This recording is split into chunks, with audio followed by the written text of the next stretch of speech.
Kasama ko si Boy Abundance. Saka sa pa. Small World, kapitbahay ko rin sa doon na yun. Villa Rosa, Yeah. Benchita. Yan. Oh, Sama mo katabi yung lang puso, kami para ng siyempre. ng lugar. So yan. So kung gusto niyo po bumili ng mura at quality na sasakyan, punta lang kayo dito sa 9012 Villa Antonio Resort, San Pedro, Laguna. Sama mo to. Sikat to, boss. Well, harap kami, lo. Tol!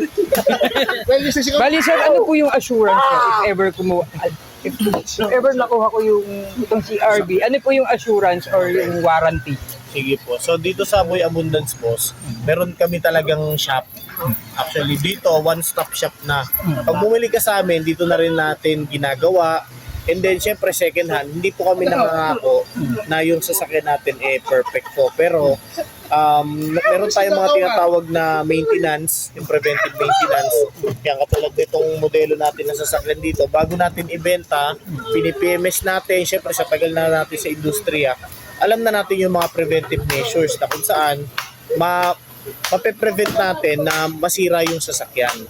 So yun yung pinaka pwede lang natin magawa dito sa Boy Abundance mga boss. So ibig sabihin, like for example, yung makina bago naman siya masira, okay ba yung tubig at langis, ganun, na regular ba yung change oil niya, nagpapalit ba lagi ng langis, anong klaseng langis yung ginagamit, depende sa gamit, araw-araw ba o minsan lang.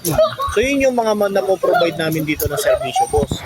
At the same time, ginagawa din namin yung lahat katulad ng pag-hire ng mga mekaniko, under chassis expert.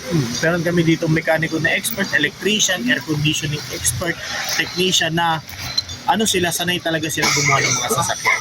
So dito, hindi po namin ginagaranti na walang sira yung mga sasakyan. Kasi second hand to.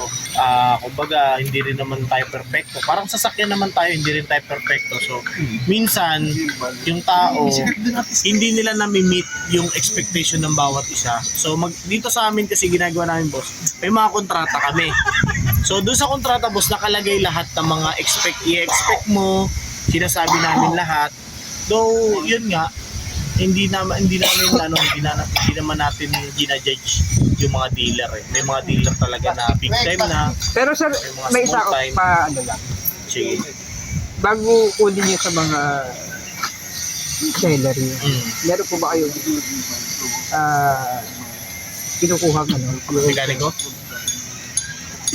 yung pagka sa kung tawagan na yung hit car Ayun, yung mga ganon, yung mga may mga alarma, may mga hit car. Yes boss, bago namin bilhin yung sasakyan, may mga parameters. bine-verify namin. And kung sa amin yung nabili yung sasakyan, tapos kung sakaling may ganun man, no, 100% money back guarantee. Tsaka boss, may kaso po yun. Bali yung government natin, syempre may may mga kaso, may fraud, pwede ka magkaso ng fraud. Yan. O kaya naman, stapa, ganyan, yan ang pwedeng kaso yan. So kami dito boss, iniiwasan na namin yan. So sa 12 years namin na negosyo, wala namang mga ganung mga issue sa amin. And then, kami, kinukuha rin namin yung mga sasakyan nisa sa mga co-dealers namin. May mga buy and sell din. Maganda kasi yun, kumuha sa mga co-buy and sell kasi sila, bine-verify na nila, kine-check na nila yung unit bago ibenta. Kami din, ganun din. Kine-check namin, tapos bine-verify namin bago ibenta. So yun ang kagandahan boss. Bago makarating sa end user, na-check na lahat, okay na lahat. So ngayon, ma-advise ko rin sa mga bumibili, bago kayo bumili, mag-research din muna kayo. Magtanong-tanong muna kayo sa mas may alam sa inyo, magdala kayo ng mekaniko, magdala kayo ng mga bagay na makapagbibigay sa inyo ng seguridad. Kasi your money, your responsibility, yun ang sinasabi ko sa mga client ko. Yung mga buyer namin dito, hindi naman namin pinipilit. Tsaka, syempre may edad na rin naman kayo, hindi naman namin kayo maluloko eh. So, nag-advise na lang kami dito kung ano yung mga bagay na dapat yung gagawin para hindi kayo magsisisi sa uli. Kasi syempre, kami yung binilan nyo, nagtiwala nga kayo, pupunta kayo dito sa amin. Pero syempre, hindi natin ma-expect na lahat ng mga expectation natin, mamimit natin. Depende na lang yun kung paano natin siya i-work out.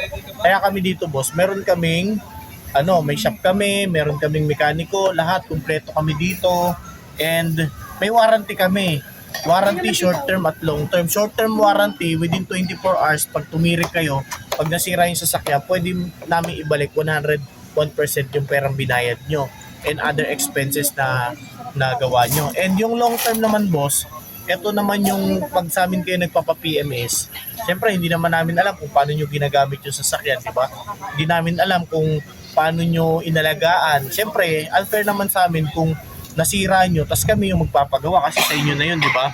Pero kami dito, boss, under our warranty, kami yung nagpi-PMS. And then kung within 6 months nasira yung makina transmission, meron kaming 10% na participation sa Ibig sabihin, sir, pagka nirelease yung sasakyan, halimbawa yan, Eto Sport, naka-PMS Yes, yan. boss, naka-PMS. Regardless, bago o ano, Yes, boss, lahat ng dumarating dito sa amin. kahit ano-ano. Bali, ang mangyayari, pagkadating ng sasakyan, doon muna pupunta.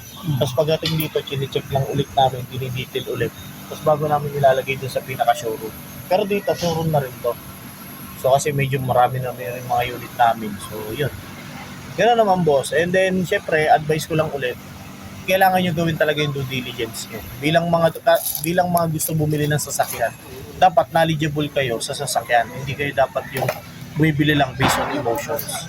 Dapat bumibili kayo based on your technical analysis, mag-technical kayo, mag-isip kayo ng mabuti, or kung hindi nyo kaya, magdala kayo o mag-hire kayo ng mas matalino sa inyo. Mas makakamura kayo doon. Kisa magbabayad kayo ng sobrang laking pera tapos mali pala yung decision nyo. So mas recommendable na kasino na yun, magbayad ka ng 1,000 para sa mekaniko. O minsan dito mga boss, kung sakaling magka-done deal tayo, kami na yung nagbabayad sa mga mekaniko nyo. Kung sakaling mayroon kayo na dalang mekaniko, tapos meron silang talent fee, pag nagka-done dealan tayo, kami na yung sasagot sa mekaniko nyo na dinala.